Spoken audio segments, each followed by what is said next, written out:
আপনি যদি বাংলাদেশের একজন নাগরিক হিসাবে নতুন একটি পাসপোর্টের জন্য আবেদন করতে চান কিংবা এমআরপি পাসপোর্ট থেকে ই পাসপোর্ট বা আপনার পাসপোর্টের মেয়াদ শেষ হয়ে গেছে এখন নবায়ন করে ই পাসপোর্টের জন্য আবেদন করতে চান, তাহলে কি আবেদনপত্রের সাথে বাবা মায়ের ভোটার আইডি কার্ড বা ন্যাশনাল আইডি কার্ডের কপি জমা দিতে হবে? এই বিষয়টি নিয়ে আমরা বিস্তারিত জানার চেষ্টা করব।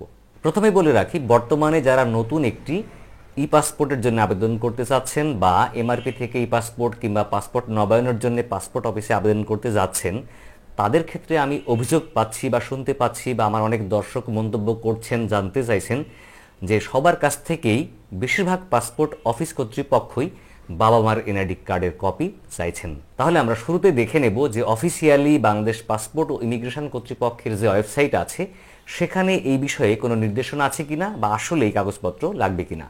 এ বিষয়ে সঠিক তথ্য জানার জন্য আমাদেরকে প্রবেশ করতে হবে বাংলাদেশ ই পাসপোর্টের ওয়েব পোর্টাল www.epassport.gov.bd এই সাইটে। তারপরে এখানে দেখেন হোম পেজ থেকে একটি নির্দেশনার অপশান আছে।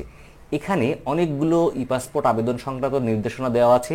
মোট নির্দেশনা হচ্ছে 23টির মধ্যে শুধুমাত্র 5 নাম্বার যে নির্দেশনা আছে সেখানে শুধু বলা হচ্ছে অপ্রাপ্ত বয়স্ক 18 বছরের কম আবেদনকারী যার জাতীয় পরিচয়পত্র বা এনআইডি কার্ড নেই তার পিতা অথবা মাতার জাতীয় পরিচয়পত্র বা এনআইডি নাম্বার অবশ্যই উল্লেখ করতে হবে। এখানে কিন্তু সাথে জমা দিতে হবে এমন কথা বলা হয়নি, বলা হচ্ছে এনআইডি নাম্বারটা উল্লেখ করতে হবে। ফলে স্বাভাবিকভাবে ধরে নেওয়া যায় যাদের বয়স 18 বছরের বেশি তাদের ক্ষেত্রে আর পিতা মাতার এনআইডি কার্ডের কপির প্রয়োজন নেই।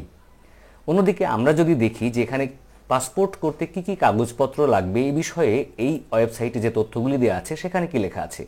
এখানে দেখেন 1 থেকে 7 নাম্বার 3টা কাগজপত্রের লিস্ট দেওয়া আছে যে কি কি কাগজপত্র আপনাকে জমা দিতে হবে।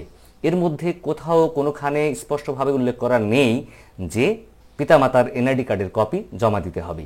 অন্যদিকে আমরা যখন অনলাইনে এই পাসপোর্টের জন্য আবেদনপত্র সাবমিট করি তখন পিডিএফ একটি 3 পেজের কপি পাই, আবেদনপত্র বা আবেদন ফর্ম পাই। সেখানে কিন্তু লেখা থাকে 3 নম্বর পৃষ্ঠাতে যে লিস্ট অফ অ্যাটাচমেন্টস বা সংযুক্ত দলিলাদির তালিকা। এখানে কিন্তু কয়েকটি কাগজপত্রের কথা বলা হয়েছে, এখানে কোথাও স্পষ্টভাবে বা অস্পষ্টভাবে বলা হয়নি যে পিতামাতার এনআইডি কার্ড লাগবে। কিন্তু আমরা অভিযোগ পাচ্ছি যে বাংলাদেশের বিভিন্ন পাসপোর্ট অফিসে আবেদনকারীদেরকে বলা হচ্ছে যে তোমরা পিতামাতার এনআইডি কার্ডের কপি সংযুক্ত করো বা জমা দাও। তাহলে এই নির্দেশনাটা কোথায় দেওয়া হয়েছে? সাধারণ জনগণ জানবে কোথা থেকে? যখন আবেদনপত্র সাবমিট করার জন্য পাসপোর্ট অফিসে যাচ্ছে তখন যিনি এই আবেদনপত্র গ্রহণ করেন বা জমা নেন তিনি ডাইরেক্ট বলে দিচ্ছেন যে পিতামাতার এনআইডি কার্ড ছাড়া জমা নেওয়া হবে না। আমি জানি না এটা সব পাসপোর্ট অফিসেই এটা করা হচ্ছে কিনা, বাট অধিকাংশ পাসপোর্ট অফিসে এটা করা হচ্ছে বলে অভিযোগ পাচ্ছি, আমি একাধিক অভিযোগ পাচ্ছি। এক্ষেত্রে কারণ এমনটা হতে পারে যে এই পাসপোর্ট আবেদনকারীদেরকে ভোগান্তিতে ফেলা। অধিকাংশ পাসপোর্ট আবেদনকারীরা গ্রাম অঞ্চল থেকে বা প্রত্যন্ত অঞ্চল থেকে বা দূর থেকে আবেদনপত্র জমা দিতে আসে। তারা চায় যে কোনো মূল্যে যে কোনোভাবেই হোক ঝামেলামুক্তভাবে দিনে দিনে পাসপোর্টটা জমা দিয়ে যাবে, না হলে তারা বাড়িতে ফিরে গিয়ে আবার কাগজপত্র রেডি করে আবার আসবেন। অনেকের জরুরি থাকে, অনেকের হয়তো ওয়ার্ক পারমিট নিয়ে বিদেশে যাবেন, ভিসা রেডি বা সময় কম বা অন্য কোনো জরুরি কাজ যেমন চিকিৎসা বা হজ ওমরা করতে বিদেশে যাবেন। ফলে সবাই কিন্তু একটু ব্যস্ততার মধ্যে থাকেন। এই সুযোগে অসাধু কর্মকর্তারা বা এই চক্রের সঙ্গে যারা জড়িত আছেন তারা হয়তো ইনডাইরেক্টলি তাদেরকে দালালের কাছে যেতে বাধ্য করছেন। তখন তারা কি করছে যে কোনো কায়দায় যেহেতু আমার পাসপোর্টটা জমা দিতে হবে, ফলে তারা দালালের কাছে যাচ্ছেন, তার দালাল ধরে আবার পাসপোর্ট আবেদন জমা দিতে পারছেন। এবং দালাল ধরার পরে এই বাবা মার এনআইডি কার্ড ছাড়া যে পাসপোর্ট আবেদন জমা নিচ্ছেন এমন বহু নজির বা নমুনা রয়েছে। অন্যদিকে যদি এমন হয় যে আপনি ফিরে গেলেন বাড়িতে, পরবর্তীতে আপনি আবার বাবা মায়ের এনআইডি কার্ড নিয়ে আসলেন, তখন কি হচ্ছে? বলা হচ্ছে যে আপনার এনআইডি কার্ডের সাথে আপনার বাবা মার এনআইডি কার্ডের নামের মিল নেই, তথ্যের মিল নেই। হতে পারে আমি এনআইডি কার্ড করেছি, আমার সার্টিফিকেটে যেভাবে পিতামাতার নাম দেওয়া আছে সেভাবে, কিন্তু আমার বাবা মা তো আর আমার এনআইডি কার্ড বা আমার তথ্য অনুযায়ী এনআইডি কার্ড করেনি, তারা করেছিল তাদের মতো করে। সেক্ষেত্রে হয়তো কোনো নামের গড়মিল আছে, নামের পার্থক্য আছে বা নামের কোথাও একটু অমিল আছে। তখনই আবার আবেদনকারীকে গ্যাড়াকলে ফেলা হচ্ছে এবং বলা হচ্ছে যে আপনি আগে পিতামাতার এনআইডি কার্ডের মতো আপনার এনআইডি কার্ড করে নিয়ে আসুন, সংশোধন করে নিয়ে আসুন, তারপরে জমা দিন। ফলে কি হচ্ছে? আবার আপনাকে আবার ইনডাইরেক্টলি ওই দালালের কাছে যেতে বাধ্য করা হচ্ছে। ফলে পাসপোর্ট ও ইমিগ্রেশন অধিদপ্তর কর্তৃপক্ষকে স্পষ্ট করতে হবে যে আসলেই পিতামাতার এনআইডি কার্ড লাগবে কিনা।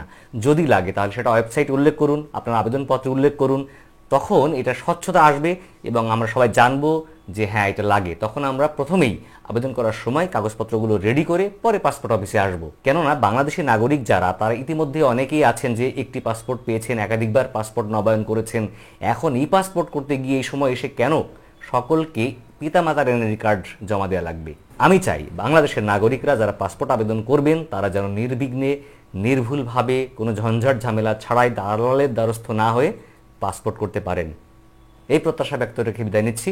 আল্লাহ হাফিজ। আসসালামু আলাইকুম রহমতুল্লাহ।